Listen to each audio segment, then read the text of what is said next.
오늘 이제 저희들이 살펴보는 참 말씀은 참 이게 우리 성도님들께서 앞으로 참 이 마음에 또 좀 담아두시면 아마 참 귀한 그런 말씀이 될 것 같습니다. 지금 이제 베드로 사도께서 2장 11절부터 시작을 해서 이제 우리 성도들이 어떻게 살아야 되는가 하는 것을 지금 교훈하고 있습니다. 그래서 이제 11절에는 참 영혼을 거슬러 싸우는 육체 정욕을 제어해라. 그러니까 이 영혼을 거슬러서 지금도 우리 내면에서 싸우고 있는 육체 정욕, 이 육체 정욕을 제어해야 된다. 그리고 이제 12절에서는 하나님을 알지 않고 또 인정하지 않는 이방인들, 이방인 중에서 행실을 선하게 가져야 된다. 그러니까 이제 이방인 중에서 행실을 선하게 가져가지고 너희를 보고 이제 악행한다고 비방하는 사람들. 그러니까 그때도 예수님을 믿는 사람들이 이렇게 주위 사람들로부터 많은 비방을 받았습니다. 특별히 이제 악행한다. 아마 이거는 이제 그들이 예를 들면 우리 남자분들은 잘 아시죠. 우리 직장 같은 데 가면 그분들이 이렇게 회식을 한다든가 또 중요하게 생각하는 그런 자리들이 있습니다.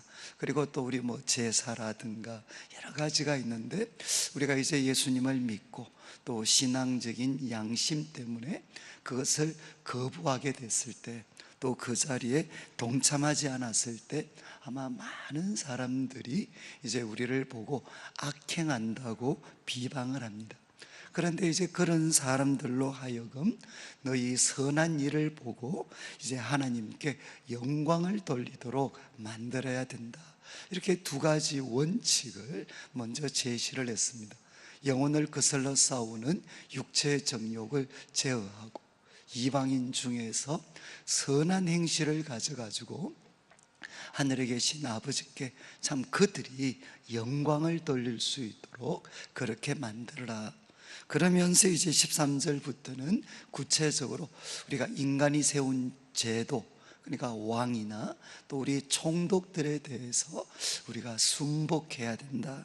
우리가 순복해야 되는데 여기서 이제 베드로 사도께서 강조하는 것은 주를 위하여서 너희들이 순복해라. 그리고 또 17절 마지막에도 하나님을 두려워하며 왕을 존대해야 된다. 이렇게 권면을 했습니다. 그런데 목적은 15절을 보시면 선행으로 어리석은 사람들의 무식한 말을 막으시는 거다. 그래서 이런 선행을 통해서 무식한 자들, 어리석은 자들의 무식한 말, 그러니까 참 예수님을 믿는 성도들을 향해서 부당하고 정당하지 않는 이유로 비난하고 비방하는 그 입을 막게 하기 위해서다. 그러면서 이제 이 16절을 마지막을 보시면 우리 그리스도인들이 어떻게 살아야 되는가? 하나님이 주신 자유, 그 자유를 가지고 죄를 덮는 데 사용하지 마라. 그러니까 자신의 죄를 정당화시키는데 그 죄를 덮는 데 서지 말고 오직 하나님의 종과 같이 해야 된다. 하나님의 종.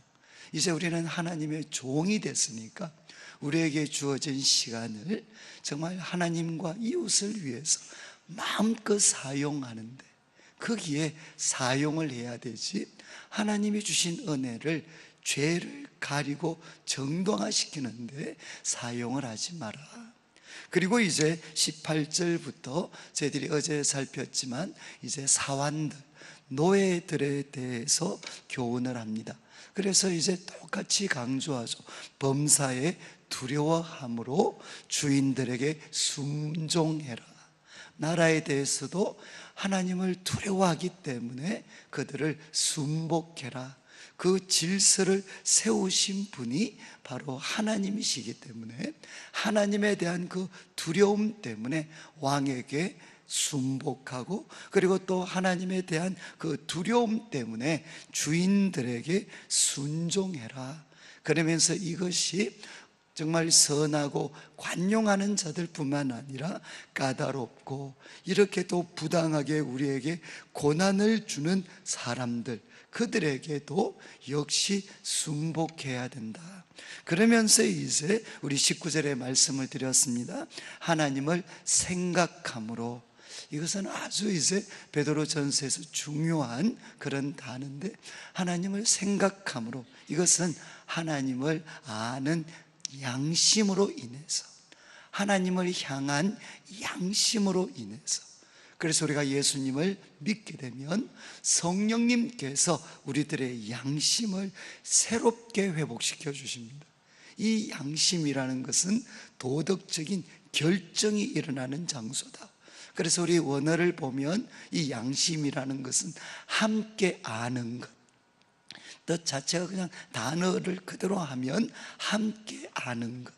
그러니까 이제 우리들의 양심, 예수님을 믿고 나면 하나님이 우리들의 양심을 새롭게 해 주셔서 하나님과 함께 보고, 또 하나님과 함께 알고, 하나님과 함께 판단하고 결정하는, 바로 그렇게 할 수 있는 양심으로 하나님이 우리들의 양심을 바꾸어 주셨다는 겁니다. 그래서 이 양심 때문에, 하나님을 아는 이 양심 때문에 그 사람들이 아무리 부당하게 너희를 대하더라도 이렇게 슬픔을 잘 참아야 된다. 그리고 특별히 20절에 선을 행함으로 고난을 받고 참으면, 선을 행함으로 고난을 받고 참으면 이것은 하나님 앞에 아름다운 것이다. 19절 마지막에도 아름다우나, 20절에도 아름다우니라. 이것은 이제 뜻 자체는 은혜니라, 은혜.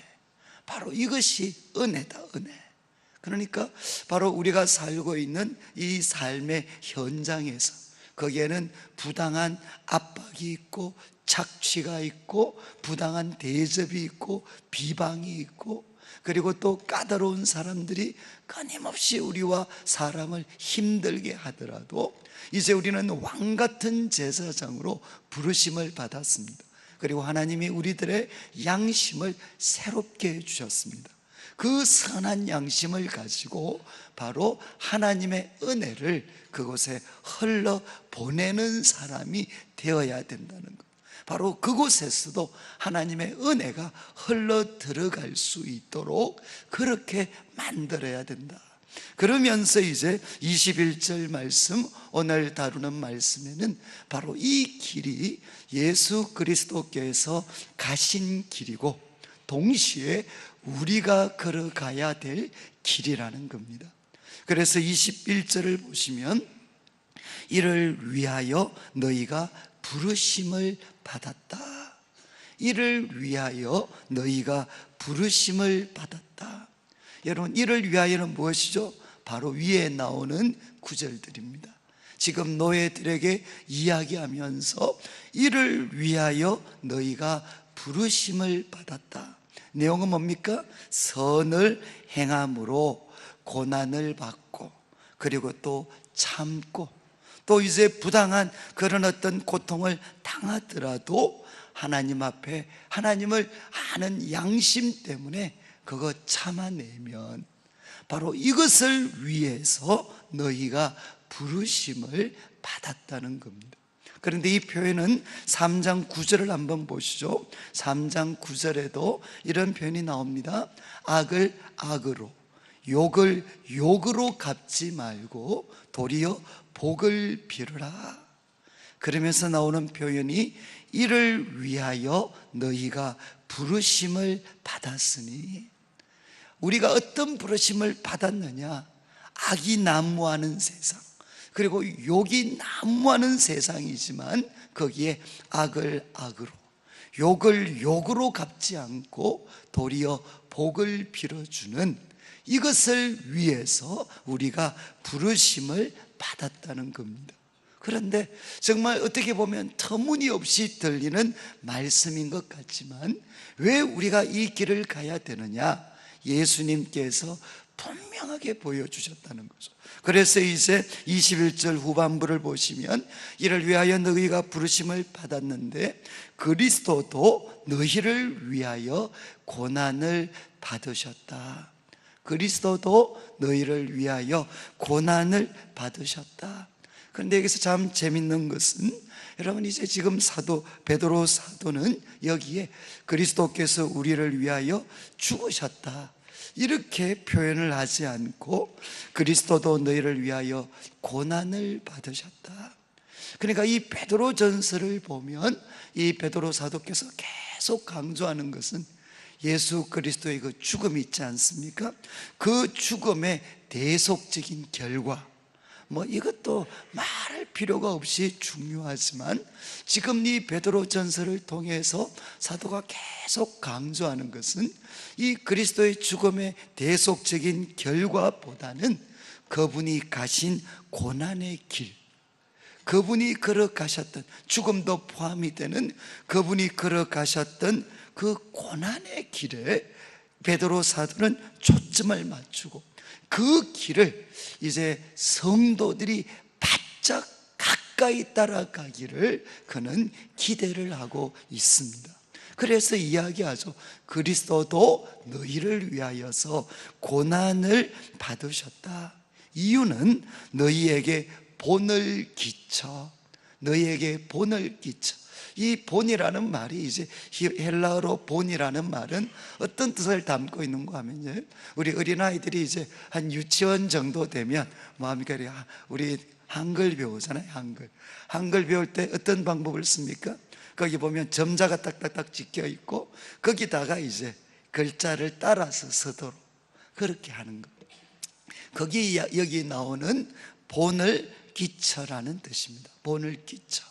우리 어린아이들이 철자를 배우기 위해서 그 글자 하나하나를 따라 쓰면서 익히는 것처럼 이제 그리스도도 고난을 받으셔서 우리가 어떻게 살아야 되는지 하는 것을 마치 어린아이가 철자 배울 수 있도록 그 본을 따라서 가면 그 철자를 익히는 것처럼 이제는 그리스도도 우리에게 이런 뜻에서 본을 끼쳤다는 겁니다. 그래서 그 자취, 그 발자국을 따라오게 하려 하셨느니라.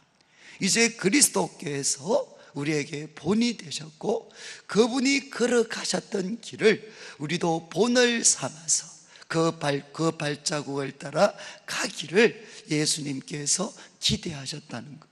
그러면서 이제 22절에 예수님이 걸어가신 길에 대해서 베드로가 이야기를 합니다. 여러분 이제 저를 한번 보시면 좋겠는데, 이 말씀을 읽을 때 이제 저희하고 베드로하고 하나 차이가 뭐겠습니까? 우리하고 베드로하고 차이가 뭐냐? 우리는 못 봤습니다. 우리는 예수님이 걸어가셨던 그 길을 보지를 못했습니다. 그런데 베드로는 어떤 차이가 있죠? 베드로는 그것을 봤습니다. 여러분, 베드로에게 있어서 가장 큰, 어떻게 보면 예수님을 따라가는데 가장 큰 혼란이죠. 마태복음 16장에 사람들이 나를 누구라고 하더냐, 선지자라고도 합니다. 또 이렇게 엘리야라고도 합니다. 그러면 너희는 나를 누구라고 하느냐? 그때 베드로가 답변을 했습니다. 주는 그리스도십니다. 살아계신 하나님의 아들이십니다. 바로 그렇게 고백했을 때 예수님께서 야 시몬아, 정말 너희가 복이 있다. 그가 알게 하신 분은 바로 하늘에 계신 아버지다. 그러면서 베드로를 칭찬을 했습니다. 그런데 그때부터 이제 예수님께서 바로 하나님의 아들이시요 그리스도이신 그분이 이제 어떤 길을 걸어가는지를 설명을 하셨습니다. 그때부터 예수님은 비로소 인자가 예루살렘에 올라가서 고난을 받고 능욕을 당하고 그리고 죽임을 당하고 그리고 다시 살아날 것에 대해서 말씀을 하셨습니다. 하나님의 아들이시고 그리스도가 어떤 길을 걸어갈 것인가, 예루살렘에 가서 버림을 받고 고난을 당하고 죽임을 당하고 그래서 3일 만에 다시 살아날 것에 대해서 말씀하셨을 때 베드로가 뭐라고 했습니까? 예수님을 붙잡고 막 어떤 번역에는 예수님을 이렇게 막 꾸중했다라는 그런 표현이 나옵니다. 그런 길 가시면 안 됩니다. 그렇게 마음 약해지시면 안 됩니다. 그때 예수님 뭐라고 하셨습니까? 사탄아 내 뒤로 물러가라. 네가 나를 넘어지게 하는 자로다. 어떻게 보면 성경에서 가장 큰 긴장입니다. 도대체 사람이 기대했던 그리스도, 그러나 하나님이 세우신 그리스도의 모습은 어떠해야 되나? 이것이 왜 중요하냐? 예수님의 제자인 우리들에게도 똑같습니다. 여러분, 제자의 길이라는 게 무엇이냐는 거죠. 무엇이냐?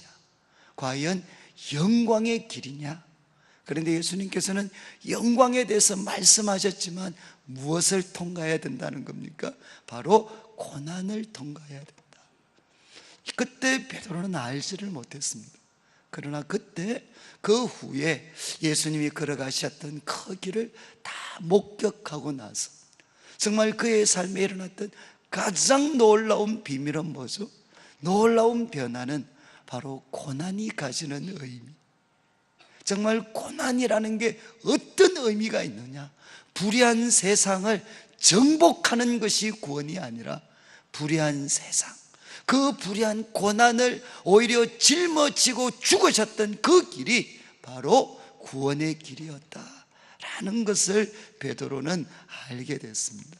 그래서 오늘 말씀은 이야기하는 거죠. 그도 알지 못했었고, 그러나 그가 그리스도의 고난과 죽으심을 실제로 목격하면서 그리고 부활과 그분의 하늘에 오르시는 것을 다 목격했던 그 사람이 이제 예수님에 대한 이야기를 우리들에게 들려줍니다. 그래서 22절 이야기합니다. 그는 죄를 범하지 아니하시고, 그분은 고난을 받으셨는데 그분은 죄 때문이 아니라는 겁니다. 그는 죄를 범하지 아니하셨습니다. 그리고 그 입에 거짓도 없으셨습니다. 어떤 그 빌라도, 헤롯, 그리고 그 무리들의 어떤 압력에도 그는 자신의 정체성에 대해서, 하나님에 대해서 그는 거짓을 말하지 않으셨습니다. 그 강력한 압력에 그는 굴복하지 않으셨습니다. 그래서 그분은 죄를 범하지 않으셨고, 그리고 그분은 그 입에 거짓이 없으셨습니다. 어떤 압력에도 그분은 굴복하지 않으셨습니다. 그리고 이제 23절, 욕을 당하시되, 그분이 욕을 그렇게 당하셨지만 맞대어 욕하지 아니하셨습니다. 그리고 고난을 당하셨지만, 부당한 고난을 당하셨지만 그분은 위협하지 않으셨습니다. 상대방을 향해서 위협하지 아니하셨습니다. 대신 그분은 어떤 선택을 하셨느냐? 오직 공의로 심판하시는 분, 공의로 심판하시는 분에게 바로 부탁을 하셨습니다. 그분에게 모든 것을 맡기셨습니다. 그리고 24절, 친히 나무에 달려 그 몸으로 우리 죄를 담당하셨습니다. 그분은 친히 나무에 달려서 그 몸으로 우리 죄를 담당하셨습니다. 여러분, 지금 베드로 사도는 이제 예수님, 우리가 본을 삼아야 될 그 그리스도가 어떤 길을 가셨는가, 그분의 고난이 어떠했는가 하는 것을 세 가지로 설명하죠. 지금 이제 베드로전서에 계속 나옵니다. 어떤 뜻인가 하면 이런 뜻이죠. 그분이 잘못해서 당한 것 아니다. 그분은 잘못해서 당한 것이 아닙니다. 그리고 베드로가 앞에서 권면했던 것처럼 그분은 선을 행하셨지만 고난을 받으셨습니다. 그분은 선을 행하셨습니다. 죄 때문에 고난을 받은 게 아닙니다. 그분은 죄도 범치 않으셨고 입에 거짓도 없었습니다. 그 다음에 두 번째 무엇이죠? 이런 악을 직면했을 때 그분은 악을 악으로 갚지 않으셨습니다. 베드로가 앞으로 계속해서 이야기합니다. 악을 악으로 갚지 마라. 욕을 욕으로 갚지 마라. 왜 이런 말을 할 수 있었느냐? 이것이 바로 예수님이 걸어가셨던 길, 그리고 이사야 53장 9절에도 이미 예언되어져 있었던, 그분은 그렇게 욕을 당하지만 그분은 입을 벌리시지 않습니다. 그리고 또 세 번째는 무엇입니까? 이런 부당한 그런 어떤 압력, 고난을 당하셨지만 그분은 바로 모든 것을 공의로 심판하시는 분에게 맡기셨습니다. 이게 우리가 걸어가야 될 길이죠. 진정한 심판, 진정한 변화, 그것은 누구 손에 달려져 있느냐? 하나님 손에 달려져 있습니다. 그분이 공의로 심판하십니다. 그래서 그분에게 모든 것을 맡기셨습니다. 그리고 정말 저는 이 단어를 교회가 다시 품을 수만 있다면, 우리 성도들이 다시 한번 기쁘게 품을 수만 있다면, 저는 앞으로 교회와 이 시대가 다시금 희망을 가질 수 있다고 믿습니다. 무슨 단어인가 하면 24절, 친히 나무에 달려 그 몸으로 우리 죄를 담당하셨다. 담당하셨다. 우리 죄를 그분은 그 몸으로 친히 담당하셨다. 담당. 여러분, 담당하셨다. 그 죄를 그분이 짊어지시고 그분이 그것을 다 견뎌내셨다는 것. 그 범한, 우리가 범한 그 죄, 그 죄를 예수님이 짊어지시고 그리고 하나님 앞에 그걸 다 담당하셨다는 것, 그것을 견뎌내셨다는 것. 그때 어떤 일이 생겼느냐? 우리가 죄에 대해서 죽고 의에 대하여 살게 하려 함이라. 이거는 무엇입니까? 결국 이것 때문에 우리가 영적으로 살아나게 됐습니다. 바로 우리들의 존재 자체가 죄에 대해서는 죽고 그 관계, 그 사슬을 끊어버리고 우리는 이제 의에 대해서, 하나님의 그 의의 나라에서 우리는 살게 되었습니다. 우리 영혼이 살아났습니다. 다음 두 번째는 무엇입니까? 그가 채찍에 맞음으로, 그가 채찍에 맞음으로, 이것은 이제 그 채찍이 주는 그 고통, 그분이 바로 상처를 입었기 때문에 너희는 나음을 얻었다. 여러분, 그가 채찍에 맞아서 그분이 상처를 받으셨기 때문에 상처 입은 우리가 어떻게 되었느냐? 바로 나음을 얻었다는 겁니다. 그래서 이것도 이제 막 그냥 구분한다면 우리들의 육체가 될 수도 있고 정신이 될 수도 있고 뭐 영혼이 될 수도 있고, 우리는 살게 되고 이제는 우리는 낫게 되고, 그리고 25절, 너희가 전에는 양과 같이 길을 잃었더니 이제는 너희 영혼의 목자와 감독 되신 분. 참 멋있는 말씀이죠. 예수님은 너희 영혼의 참된 목자이시고 그리고 감독 되신 그분에게 돌아왔느니라. 여러분, 저는 참 이렇게 가끔 말씀드렸지만, 저는 제가 청년들을 섬기면서 어떻게 하면 얘들이 이 세상의 이런 유혹, 압력에서 벗어나서 하나님께 돌아올 수 있을까? 아마 우리 성도님들 다 그런 제목을 갖고 어떻게 하면 돌아올 수 있을까? 얘들이 영혼의 목자와 감독 되신 분에게 언제 돌아올 수 있을까? 그리고 제가 이제 난지도라는 곳에 있을 때도 과연 어떻게 하면 이분들이 이렇게 상처받았던, 그렇지만 그들 속에도 엄청난 모순과 한계를 가진 이분들이 어떻게 하면 하나님께 참되게 돌아올 수 있을까? 그리고 또 우리 자녀들도 그렇고 우리가 다 어떻게 하면 그들이 영혼의 목자요 감독 되신 분에게 돌아올 수 있을까? 그는 언제겠습니까? 바로 담당하는 사람이 있을 때, 바로 그들을 위해서 예수님처럼 바로 그들의 모순과 한계를 기꺼이 대신 져주고 그것을 견뎌내주는 사람, 담당해 주는 사람이 있을 때 어떻게 되느냐? 그들은 돌아오게 됩니다.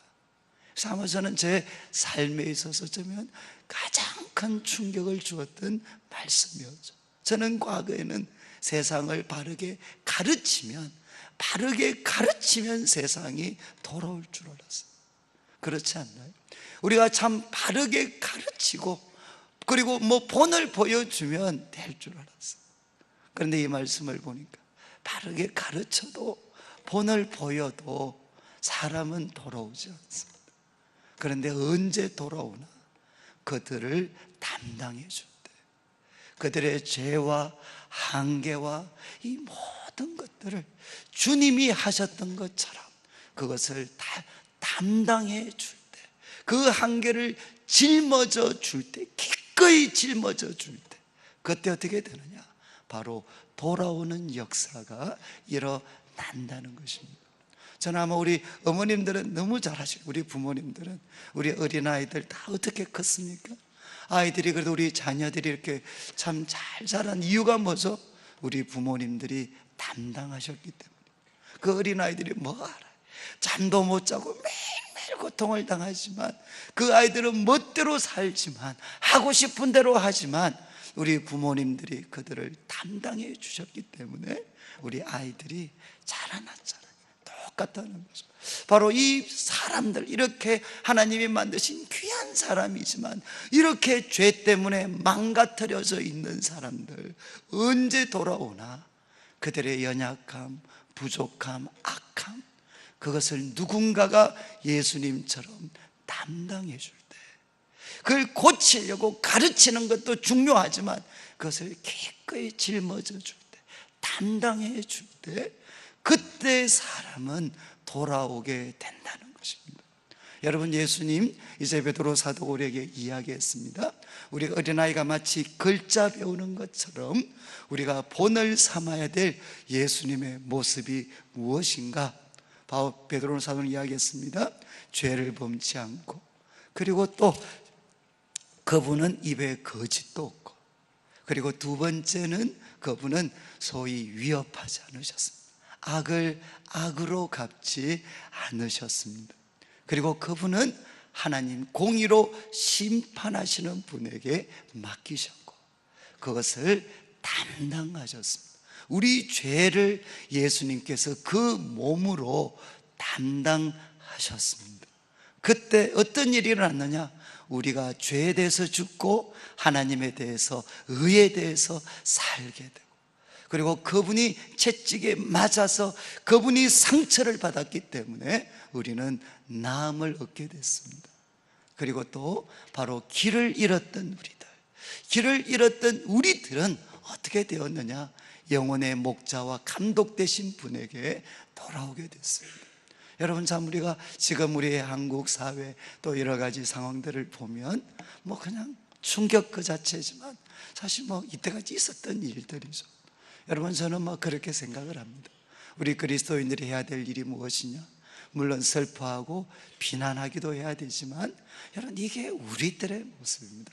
우리들의 모습, 이 한국 사회의 모습, 우리들의 모습이죠. 우리들의 모습. 여러분, 우리가 어떻게, 우리 그리스도인은 누구겠습니까? 여러분, 우리는 담당하는 사람이 되셔야 됩니다. 하나님, 이것이 바로 우리들의 모습. 저는 과거 대학 시절에 한참 훌륭한 기도하시는 분이 우리들한테 그런 이야기를 했어요. 정말 자기가 하나님 앞에 이 나라를 붙잡고 용서해 달라고 하나님 앞에 그렇게 기도를 하는데, 아무리 기도를 해서 지우고 또 지우고 또 지워도 또 죄악들이 다 터져나오는, 아무리 하나님 앞에 그리스도의 피로 그 죄를 담당해도 정말 참 또 끊임없이 죄악들이 터져나오는 그런 참 아픔과 고통들에 대해서 하셨던 적이 있었습니다. 저는 여러분, 참 우리가 나라에 대해서 비난하고 또 책망하고 분노하는 것, 그거는 누구든 할 수 있습니다. 그러나 저는 믿습니다. 정말 다시금 이 땅에 새로운 희망을 줄 수 있는 사람은 그것을 하나님 앞에서 담당하는 사람들, 그 모순을 담당하고 짊어지고 견뎌내고 그래서 그 욕과 악에 대해서도 맞서지 않고 하나님께 맡기면서 오히려 그들에게 복을 빌어줄 수 있는, 그들을 부둥켜 안고 하나님 앞에서 부러지져 줄 수 있는 그런 담당하는 사람들이 나타나야 됩니다. 저는 여러분, 가정도 똑같습니다. 가정에 어려움이 없는 분들이 누가 있겠습니까? 그러나 가정에 소망이 있으려면 여러분, 그것을, 죄송한 말씀이지만 누군가가 담당을 해야 돼. 담당. 그것을 짊어지고 하나님 앞에서 씨름할 때, 그것을 담당하는 사람이 있을 때 그 가정에는 하나님의 역사가 일어납니다. 그리고 또 이 교회도 똑같습니다. 저도 매일매일마다 터져 나오는 우리 교회의 부족함들, 연약함들, 저도 얼마큼 알고 있어요. 여러분, 참 교회를 비난하는 것, 잘못됐다고 하는 것, 있는 그대로 우리 알아야 되죠. 그렇지만 바로 그것을 누군가가 부둥켜 안고 담당해 주는 분들이 계실 때, 거기에 바로 치유가 있고 영혼이 살고 하나님께로 돌아오는, 길을 잃은 사람들이 하나님께 돌아올 수 있는 역사들이 일어날 수가 있습니다. 그래요, 여러분, 바로 우리가 사는 직장, 이 땅도 똑같습니다. 욕을 욕으로 갚는 것, 악을 악으로 갚는 것은 그는 누구나 할 수 있습니다. 그러나 하나님이 이 시대에 우리를 부르신 이유가 무엇이겠습니까?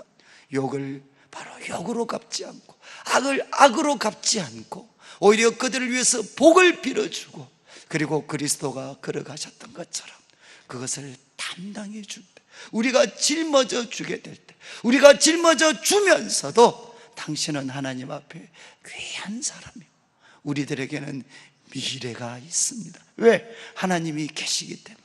바로 이 사람들도 예수 그리스도를 믿기만 하면 하나님이 이들을 새롭게 하실 수 있는 그 가능성이 열려져 있기 때문에 그들의 부족함, 악함, 그 모든 모순들 우리가 하나님 앞에서 대신 짊어져 줄 수 있는 담당하는 사람이 되게 되면 여러분, 길 잃은 사람들이 하나님께 돌아오게 됩니다.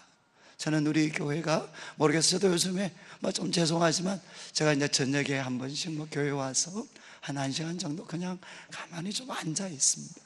이렇게 쭉 앉아 있어 보면 하나님이 참 그런 마음들을 많이 주시는 것 같아요. 여러분, 이제는 다 아시겠지만 이제는 우리가 기도를 해야 됩니다. 기도하면서 우리 가정을 담당해야 되고, 우리 다음 세대를 담당해야 되고, 이 문제 많은 교회도 여러분들이 담당해야 되고, 그리고 이 나라와 민족, 정말 이제는 이 나라와 민족도 누군가가 하나님 앞에서 담당해 주는 사람들이 일어나게 될 때, 그때 여러분, 영혼이 살고 치유를 받고 길 잃은 사람들이 참된 영혼의 목자, 감독 되신 분에게 돌아올 수 있습니다. 이것이 바로 왕같은 제사장의 길입니다. 바로 이 길을 주님을 본을 삼아 그분의 발자취를 따라서 잘 걸어가셔서 다시금 이 땅에도 하나님이 주신 희망의 불빛이 다시금 일어날 수 있도록 함께 수고하는 우리 성도님들 되시면 좋겠습니다.